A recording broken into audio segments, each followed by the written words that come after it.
అనునిత్యం వారు ప్రతిరోజు చేసే పూజ, లేకుంటే ఇక్కడ అనేక దేవాలయాలు ఉన్నాయి. ఆ దేవాలయాలకు సంబంధించి ప్రతినిత్యం జరుగుతూ ఉన్న దీపధూప నైవేద్యంతో పాటు మంత్ర ఉచ్చారణకు సంబంధించిన అంశం విషయంలో ఈ ప్రాంతానికి ఒక ప్రత్యేకత ఉంది.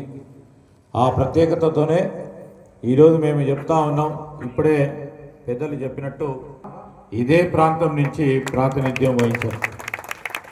సో ఈ గడ్డకు సంబంధించి మరి ప్రభావం, పెద్దలందరూ చేసే మంత్ర ఉచ్చారణ ఒక పాజిటివ్ అంశాలతో ఇక్కడ ఉన్న మా ప్రజలు వారందరికీ సంబంధించి మరి మీరందరూ వచ్చి రేపు రాబోయే కాలంలో ఏ విధంగా తెలిసే మహాభాగ్యం వీరందరికీ కూడా కలిగింది. నేను ఈ సందర్భంలో వారికి ప్రత్యేకంగా, ఎందుకంటే 2-3 సందర్భాల్లో నేను ప్రయత్నం చేసిన వారు రావాలి. మరి మొన్న జరిగిన మన సరస్వతి పుష్కరాలకు సంబంధించి వారిని మేము కోరటం జరిగింది. వారి కొద్దిగా అనారోగ్యం వల్ల వారు ఆ రోజు రాలేకపోయారు.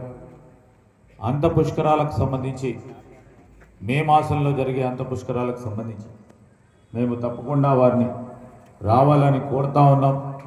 మరి తప్పకుండా కాళేశ్వరం వచ్చి అక్కడ కూడా మరి ఈ ప్రాంత ప్రజలే కాదు యావత్ రాష్ట్రానికి సంబంధించిన ప్రజానీకం వస్తూ ఉన్న సందర్భంలో ప్రత్యక్షంగా మీ ప్రవచనాలు వినే భాగ్యం కలిగియాలని వారిని కోరుకుంటా ఉన్నాం.